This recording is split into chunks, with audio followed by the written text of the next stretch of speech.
स्वागत है आपका NSIS में। मैं रवि कुमार। चलिए आज झारखंड के टॉपिक को आगे बढ़ाते हैं। झारखंड के सदान टॉपिक्स आपके हो चुके हैं। आज जो होंगे झारखंड के आदिवासी, जो JPSC प्रारंभिक परीक्षा में आपका अगला टॉपिक है। JPSC प्रारंभिक परीक्षा के साथ साथ यह टॉपिक जो है आपके मुख्य परीक्षा में भी काफ़ी इम्पोर्टेंट, ठीक है, क्योंकि झारखंड के आदिवासी से रिलेटेड जो टॉपिक है अपने आप में व्यापक सिलेबस को अपने आप में समेटे हुए, ठीक है। लेकिन आज हम लोग जो है झारखंड के आदिवासियों के संदर्भ में कुछ सामान्य जानकारियां ही अर्जित करेंगे, ठीक है।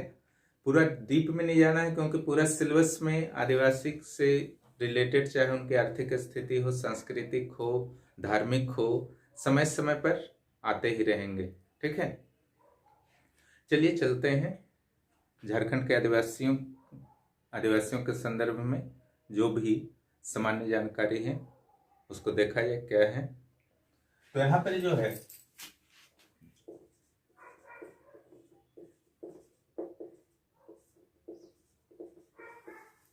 झारखंड के आदिवासी में जो है आपको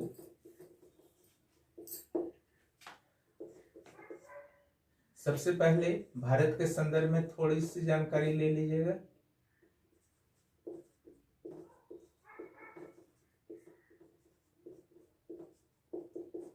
फिर हम लोग झारखंड के संदर्भ में जानकारी लेंगे, सामान्य जानकारी,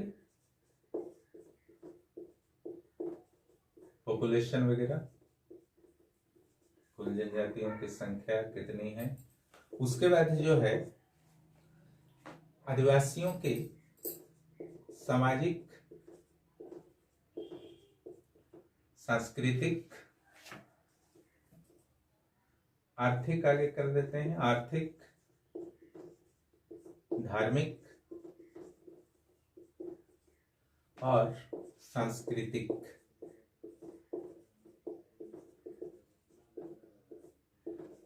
तत्वों पर हम लोग बात करेंगे, ठीक है। और पूरी तरह से एक सामान्य जानकारी यह रहेगा, ठीक है। यहाँ आप देख सकते हैं कि झारखंड के आदिवासी के संदर्भ में पहले हम लोग भारत के संदर्भ में बात कर लेते हैं। भारत, इसको आगे अच्छी तरह से नोट कर लीजिएगा आप लोग, ठीक है। इसको मैं मिटा रहा हूं, इसको नोट कर लीजिएगा और उस पॉइंट्स को पढ़ने के दौरान ध्यान रखिएगा कि जो पॉइंट्स मैंने शुरू में लिखे थे।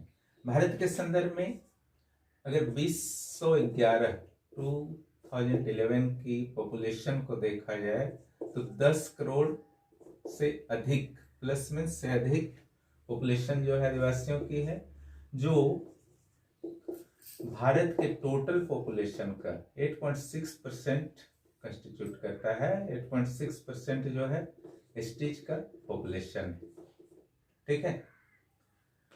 दूसरा जो है आपको जानकारी प्राप्त करना है कि स्टेज यानी कि जनजातीय वर्ग कौन है संवैधानिक रूप से, ठीक है। यहां पर जो आपका है, इसको मिटा देता हूं ऊपर वाले को।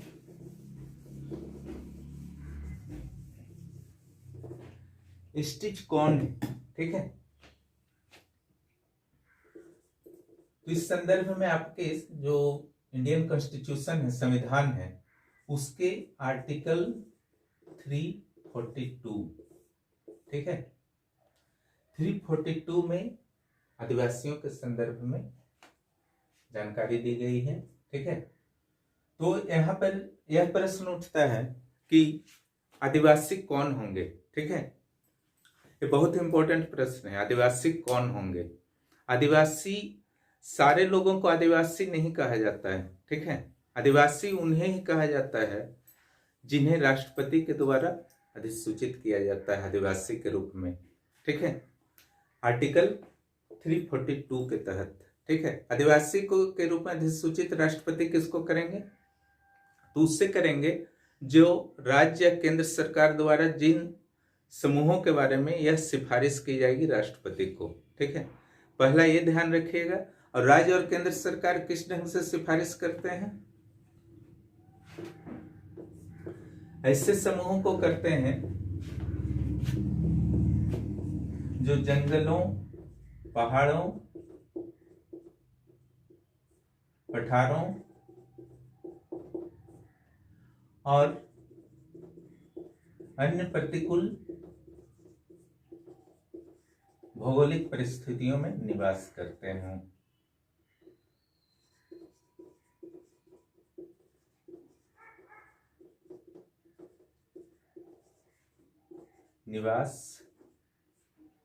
अन्य प्रतिकूल परिस्थितियों में निवास करते हैं। ठीक है, केवल इतना ही काफी नहीं होगा। ठीक है, कि केवल जंगल पहाड़ में रहेंगे तो हो जाएंगे। ठीक है, ये भी देखा जाता है कि उनकी सांस्कृतिक, धार्मिक और सामाजिक रीति रिवाज कैसे हैं। ठीक है, उनकी आर्थिक गतिविधियां कैसी हैं। बहुत चीजों पर विचार करके केंद्र या राज्य सरकार को जो है प्रेसिडेंट के पास, राष्ट्रपति के पास सिफारिश भेजी जाती है। ठीक है, उस सिफारिश के बाद ये भी विचार करते हैं। ठीक है, उसके बाद जो है उन जातियों को, उन समूहों को अनुसूचित कर लिया जाता है, इसलिए वो कहलाते हैं अनुसूचित जनजाति। ठीक है, तो अपने अनुसूचित जनजाति के संवैधानिक आधार को समझ लिया है। ठीक है, अब आते हैं हम लोग झारखंड की ओर।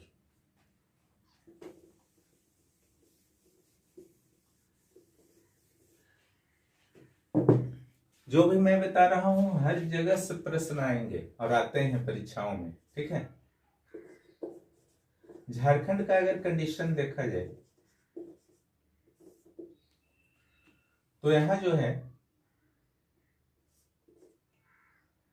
कुल आबादी ये सारे 2011, ठीक है, विश्व 11 की जनसंख्या के आधार पर है। ठीक है, लगभग 26.5% जो है आदिवासियों की आबादी है। ठीक है, और अगर एक्यूरेट देखा जाए तो ये लगभग 86.5 लाख है। ठीक है, और कुल जनजाति जो है संख्या, कितने टाइप के जनजाति हैं, वो है 32। ठीक है, वो 32 प्रकार के हैं। इस 32 में जो है 24 जो है सामान्य जनजाति है और 8 जो है आदिम जनजाति।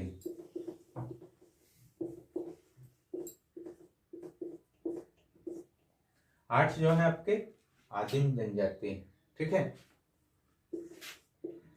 24 में जो ज्यादा इंपॉर्टेंट है, एक सूत्र लिख दे रहा हूं, उसको ध्यान रखिएगा।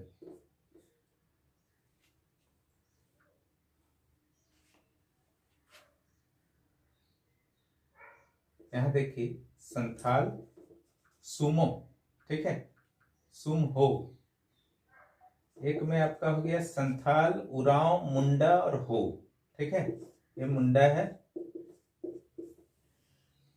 और भी आपके जो 20 जनजातियां हैं उसमें से कुछ के बारे में हम लोग पढ़ेंगे, लेकिन ये 4 मेन जनजातियां हैं। ठीक है, यहां ध्यान दीजिए, SUMHO। ठीक है, अब संथाल की जहां तक बात है तो इनका निवास देखिए, ये जो है संथाल परगना के रूप में आप जो जानते हैं। ठीक है, जामताड़ा, दुमका, देवघर, साहिबगंज। ठीक है, यहां जो निवास है आपका संथाल का है। ठीक है, और अगर मुंडा का बात किया जाए तो रांची और आसपास का इलाका में, मिडिल झारखंड आप ले सकते हैं। ठीक है,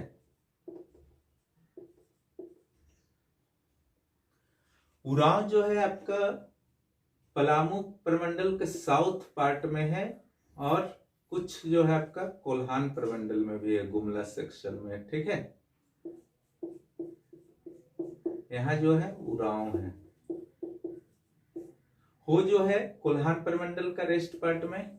ठीक है, चाईबासा और आसपास के क्षेत्रों में इनका विस्तार पाया जाता है, जमशेदपुर के पूर्वी सिंहभूम के कुछ क्षेत्रों में।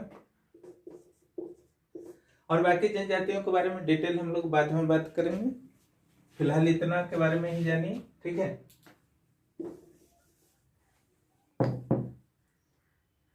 आदिम जनजातियों में जो है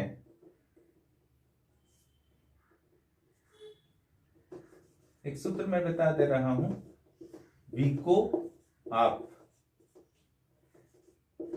विसो मास, ठीक है। ये अक्सर आपका जो है पूछ दिया जाता है प्रारंभिक परीक्षा में, मुख्य परीक्षा के उत्तर लिखने में भी मदद करता है और साथ ही इंटरव्यू में भी कई बार पूछ दिया जाता है जो प्रिमिटिव शेड्यूल ट्राइब है वो कौन है, ठीक है, उनके नाम बताइए, ठीक है। तो विको आप विसो मास अगर आप याद रखते हैं तो तुरंत जो है आप बोल सकते हैं। इसको मैं विस्तारित कर देता हूं।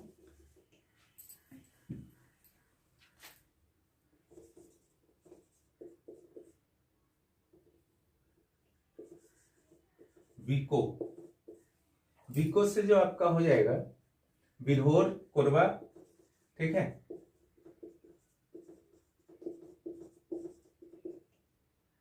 उसके बाद जो है असुर पहरिया, आप से हो जाएगा असुर पहरिया, ठीक है। इसके बाद विरजिया हो जाएगा विश्व से, ठीक है, विरजिया। सो से हो जाएगा आपका सौर पहाड़िया,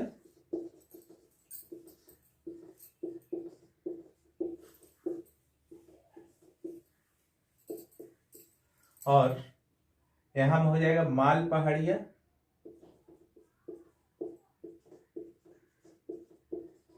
और ये हो जाएगा सबर, ठीक है। ये 8 जो है आदिम जनजातियों के रूप में जाने जाते हैं। तो ये जनजातियों के जो थे आपके प्रकार, ठीक है। अब हम लोग बात करते हैं कि इनकी भाषा क्या है, ठीक है। भाषा जो इनकी है ऑस्ट्रिक है, ठीक है।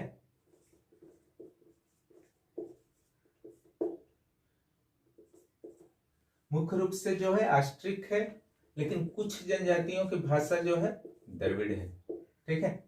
द्रविड़ भाषा में जो है आपका उरांव है, उरांव का जो कुड़ुक भाषा होता है वो द्रविड़ में आता है, ठीक है। उरांव का कुड़ुक भाषा जो है द्रविड़ में आता है, जबकि एक मालतो भाषा है वह भी जो है आपका द्रविड़ में आता है। इस सौर पहाड़िया और माल पहाड़िया के द्वारा बोला जाता है, ठीक है। प्रजाति को अगर देखा जाए तो मैक्सिमम जो यहाँ की जनजातियां हैं वो प्रोटोस्टेरॉइड हैं। मैक्सिमम जनजातियां जो हैं प्रोटोस्टेरॉइड हैं, ठीक है।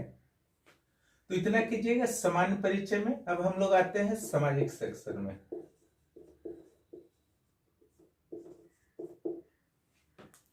सामाजिक सेक्शन में जो है आपका यहां आपको ध्यान देना है कि समाज में होता क्या है, पहले भी बता चुका हूं। सबसे पहले हम लोग बात करते हैं सामाजिक सेक्शन में परिवार, ठीक है। परिवार जो था आपका एकल था और पितृसत्तात्मक, पैटर्नल, पितृसत्तात्मक, यानी कि पुरुष प्रधान, ठीक है। और संपत्ति का हस्तांतरण जो है पुत्रों की ओर होता था, ठीक है। अधिकांश जनजातियों में यही था। इसके अलावा जो परिवार में और जो बात आपको करना है वो विवाह से रिलेटेड आप बात कर सकते हैं, ठीक है। विवाह जो था एकल था, एकल है। अधिकांश जनजातियों में एकल विवाह है। हालांकि कुछ ऐसा नहीं है कि बहु विवाह करने पर कोई रोक है, लेकिन सामान्य प्रचलन एकल ही है, ठीक है। जो झारखंड में रहते हैं वो देखते ही होंगे कि एकल विवाह ही है, ठीक है। विवाह के दौरान कुछ शब्द आते हैं, ठीक है। यहाँ दहेज प्रथा नहीं चलता है जनजातियों में, ठीक है। दहेज प्रथा जो है बहुत कम है। यहाँ पर वधु मूल्य चलता है, ठीक है। तो वहां से फिर क्वेश्चन बनता है, ठीक है। लेकिन दहेज प्रथा का अगर बात किया जाए तो ये एक जनजाति है, ठीक है। एक जनजाति है जहां दहेज प्रथा चलता है, वो है बंजारा, इसलिए इंपॉर्टेंट हो जाता है। बधूमूल जो है आपका, माने लड़के वालों को चुकाना पड़ता है, ठीक है।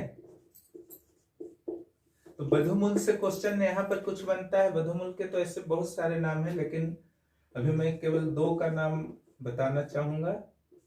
एक पोन, ये संथाल और हो में चलता है, और भी जनजातियों में है, लेकिन अभी मेन चीज बता रहे हैं। जब बधूमूल विवाह मैटर पर आएंगे, ठीक है, उस समय जो है, हाँ, पोन जो था आपका संथाल और हो का था, ठीक है। अब दूसरा जो आपका है गोनोंग,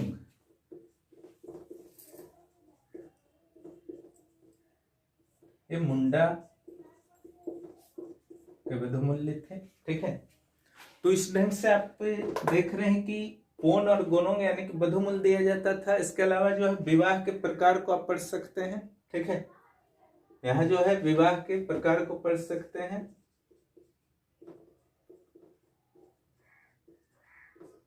विवाह के बहुत सारे प्रकार होते थे, ठीक है, जिसमें सेवा विवाह है, हठ विवाह है, अपहरण विवाह है, गोलट था, ठीक है। इसके बारे में हम लोग फिर पढ़ेंगे, ठीक है, जब संस्कृति का अध्ययन करेंगे।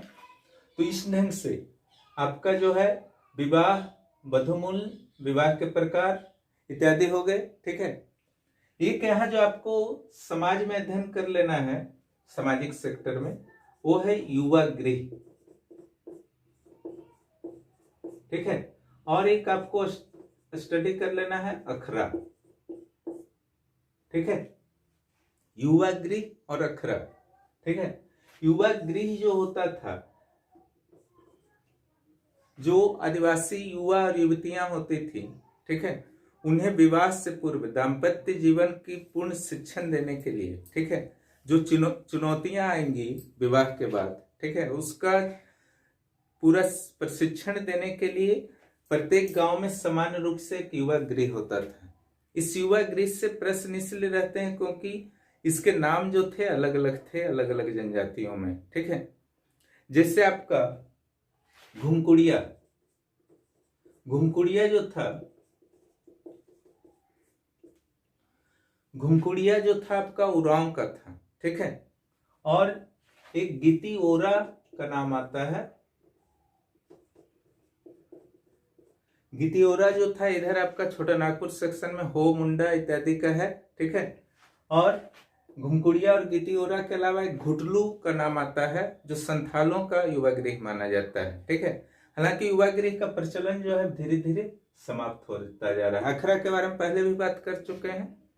यह गांव के सामान्य रूप से बीच में एक मैदानी या खाली खुला क्षेत्र होता था, जहां पे सामाजिक सांस्कृतिक गतिविधियों का जो है आयोजन होता था, ठीक है। तो समाज में आप इतना पढ़ेंगे, ठीक है। इसको मिटा देता हूं, इसका काम अभी नहीं है।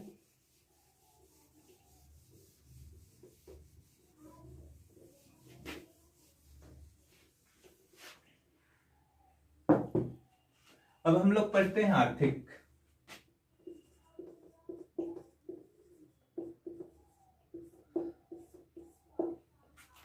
आर्थिक क्षेत्र में अगर देखा जाए तो मुख्य रूप से एक कृषि पर निर्भर है,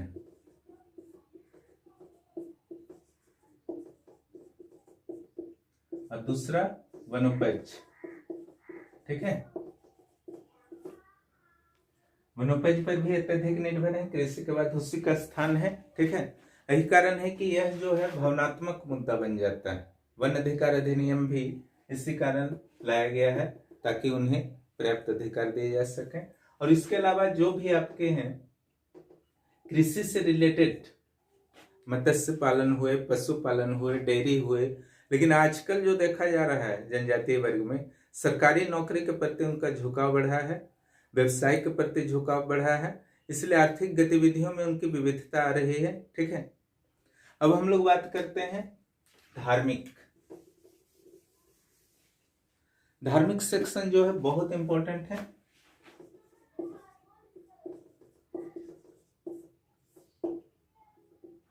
यहां जो आपका पढ़ना है, देवता कौन थे,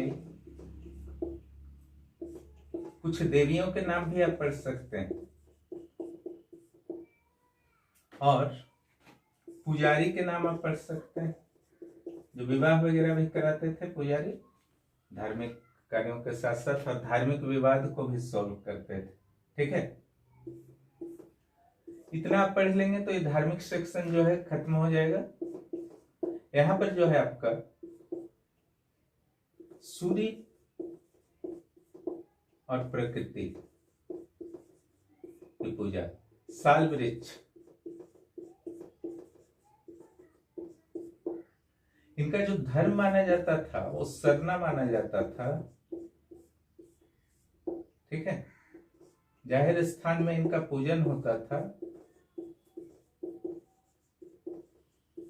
सूर्य को समान रूप से सिंगा बोंगा बोला जाता था, चाहे संथाल जनजाति हो या मुंडा, हर जगह सिंगा बोंगा ही बोला जाता था। हालांकि कुछ जनजातियों में, जैसे माल पहाड़िया जनजातियों में सूरजी देवी कहा जाता था।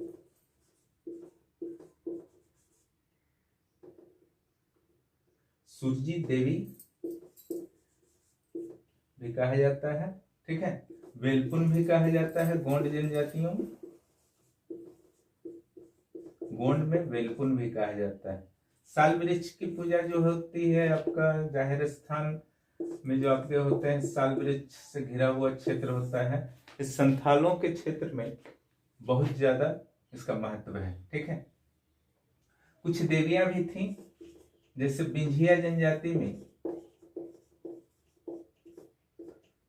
बिंझिया जनजाति में आपके एक विंध्यवासिनी देवी का नाम आया है।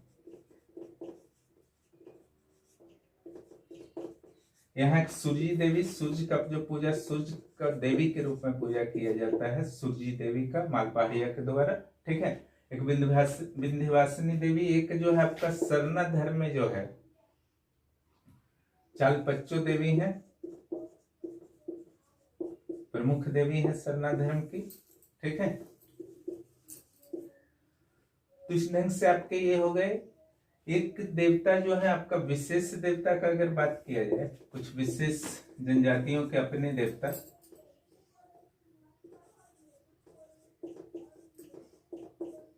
तो उसमें जो आपके आ जाएंगे उरांव के धर्मेश। ठीक है, ये बहुत ही इंपॉर्टेंट है, उरांव के धर्मेश। बुढ़ादेव एक होते हैं, बुढ़ादेव जो है आपके गोंड के हैं, गोंडों के देवता हैं बुढ़ादेव। इसके अलावा विश्वकर्मा के भी पूजन होते हैं लोहरा समुदाय के द्वारा, लोहरा जनजाति के द्वारा। ठीक है, और गुराई, उनका जो पूजन होता है भूमिज के द्वारा होता है। तो इस ढंग से आप देख रहे हैं कि धार्मिक का जो है देवता का नाम आप याद कर लेंगे, देवियों का नाम याद कर लेंगे, और सूर्य जो है प्रमुख देवता था, उनका अलग अलग जो नाम था, सिंगा बोंगा, सूर्य देवी, वेलपुन इत्यादि, वो कर लेंगे। ठीक है, सरना के बारे में थोड़ा सा जान लेना है, और देवियों के बारे में, और कुछ विशेष देवताओं के बारे में। ठीक है, पुजारी जो है आपका एक इंपॉर्टेंट चीज है। ठीक है, पुजारी के बारे में कुछ कुछ जान लीजिए। ठीक है, पुजारी में जो आपका सबसे पहले आएगा बैगा, खड़िया खरवार में, ऐसे जनजातियों में भी था पहान, मुंडा, उरांव, मुंडा और उरांव में पहान हो गए। उसके अलावा नाइके संथाल में, ये सब इंपॉर्टेंट है इसलिए लिखा दे रहा हूं, इससे बहुत सारे देवता हैं। नाई खरवार में, बिरहोर में, द्यूरी, हो में, हो और पहाड़िया में भी है द्यूरी, ठीक है। द्यूरी जो है हो के साथ पहाड़िया में भी है। एक आते हैं दिहुरी भी, है ना, ये माल पहाड़िया के हैं दिहुरी।